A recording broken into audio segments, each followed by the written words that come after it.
Olá, eu sou André Valente, seu professor na área de linguagens, códigos e suas tecnologias, na disciplina de língua portuguesa. Na aula de hoje falaremos sobre línguas. Quantas línguas falamos no Brasil?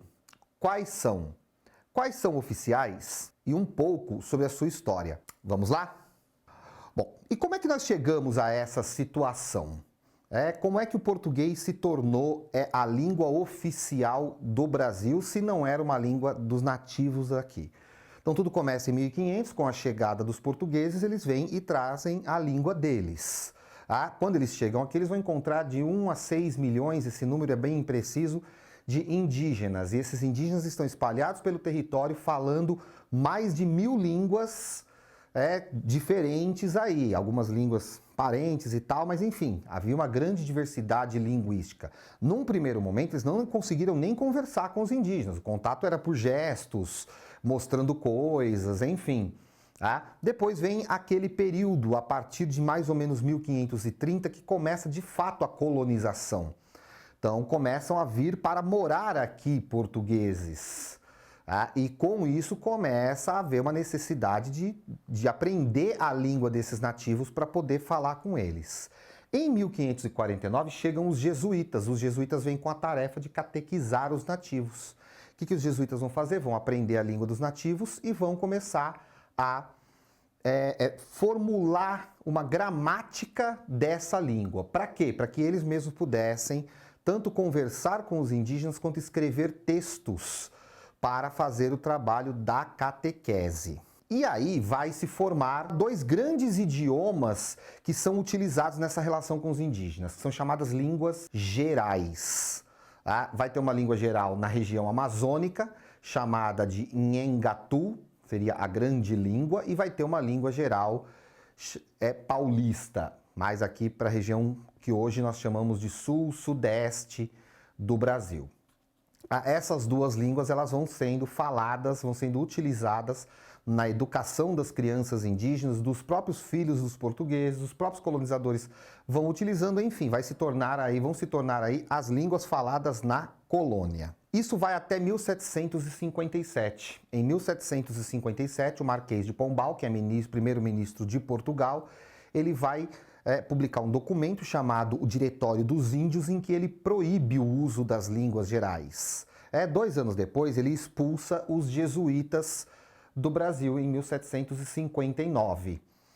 E aí obriga o ensino da língua portuguesa e o uso oficial da língua portuguesa. Então, a partir daquele momento, todos os documentos escritos deveriam ser escritos em língua portuguesa.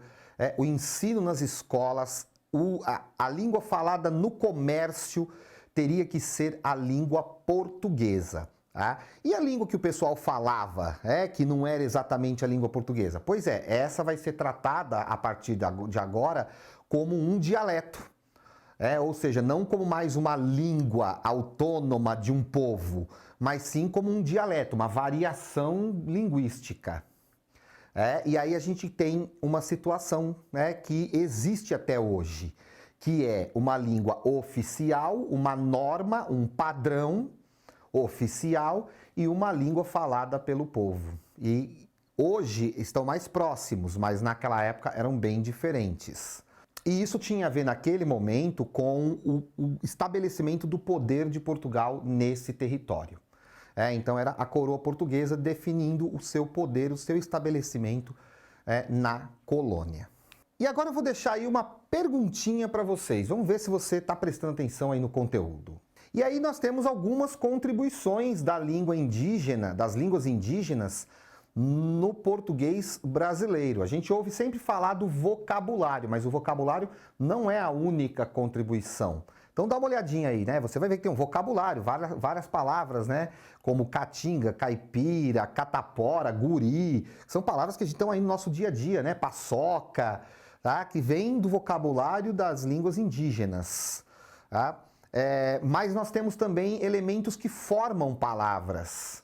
Não só palavras prontas, mas elementos que nós usamos no nosso dia a dia, como, por exemplo, o sufixo guaçu, que significa grande, então nós temos lá Mogi Guaçu, então esse guaçu significa grande, mirim, que significa pequeno, catu, que significa bom, Itá, que significa pedra, que está no nome de várias cidades e bairros, Brasil afora aí, tá?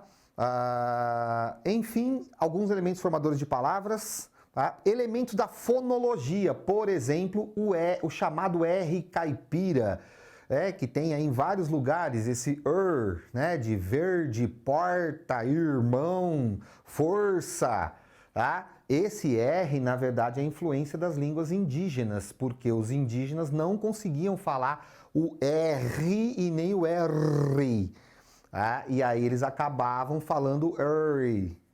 E aí as palavras acabavam saindo todas dessa forma: verde, porta, força, irmão. E a introdução de uma vogal entre duas consoantes, porque na língua dos indígenas os encontros consonantais não existem. Eles não conseguiam entender certos encontros consonantais. Então, na fala do dia a dia, nós criamos esse costume também.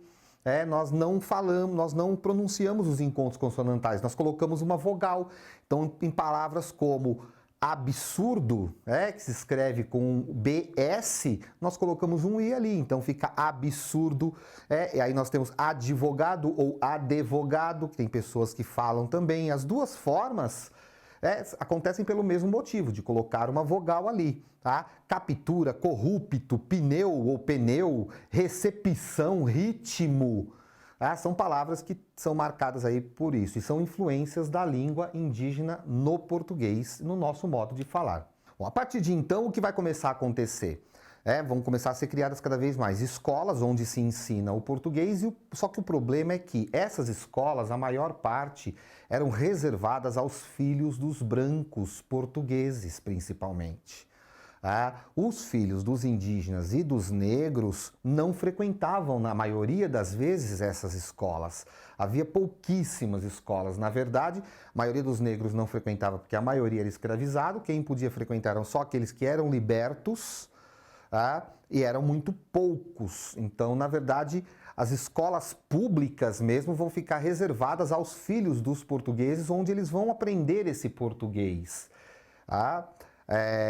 E o que vai acontecer com isso? Isso vai criar uma divisão ainda maior, na cultura e no modo de falar a língua, porque aqueles que têm acesso a essa escolaridade vão falar um português mais próximo daquele que é ensinado na escola. Aqueles que não têm vão falar o português do dia a dia. Então, vai acabar acontecendo isso, que a língua padrão do país vai se tornando cada vez mais a língua dos brancos, enquanto a língua dos negros, dos indígenas e dos seus descendentes é chamada de língua coloquial, é a língua que é não padrão, é a língua popular. E com a chegada dos negros escravizados, a partir de mais ou menos ali 1550, quando se intensifica esse processo de escravidão, para começar a trabalhar na produção de cana, etc., a gente vai ter também uma grande influência das línguas africanas, especialmente do tronco banto, que é um tronco falado na região centro-sul do continente africano. E aí a gente tem algumas contribuições das línguas africanas que fazem parte da nossa língua, como no caso do vocabulário, tem uma grande contribuição, de palavras como babaca, batuque, caçamba, caçula, canga, cochilar, corcunda. São todas palavras vindas de línguas africanas. A omissão ou a vocalização de consoantes finais, porque nas línguas africanas a maior parte dessas línguas são muito vocais, então não tem essas consoantes no final. Então o falar, o comer acabou virando o quê? Falar, fazer. As que terminavam com vogal acabavam sendo pronunciadas como consoantes também, como Brasil, ao invés de Brasil, Brasil, senhor, viver, fazer, andar, pensar. A concordância marcada só no artigo determinante, então esse fenômeno que é tão condenado é marca dessa língua falada, de influências das línguas africanas, porque nas línguas africanas não tem essa concordância do plural, então soava estranho essa repetição para eles. Então Ao invés de falar as casas bonitas, se fala as casas bonita, porque se entende que se tem o plural em as, já é suficiente. Esses menino, vou comprar uns livros. E isso vem da influência dessas línguas também. A pronúncia do D e do T, como J e Che, que é muito comum aqui na região sudeste, por exemplo, em outros lugares também do Brasil, mas muito forte aqui, né, de falarmos tia, dia, dente, quente, pente, e a pronúncia do LH como I. Por quê? Porque também nessas línguas africanas não havia esse som de lhe. Então, onde era lhe, virava i. Então, ao invés de falar telhado, falavam telhado. Palha, paia. Trabalha, trabalha. Mulher, mulher. Colher, colher. Filho, fio. Então, são influências também das línguas africanas. E chegamos aí ao final dessa nossa videoaula. Eu espero que você tenha gostado, tenha aproveitado bastante. Dá uma olhadinha na plataforma, no Saiba Mais. Tem bastante conteúdo lá para você. Bons estudos e até a próxima aula.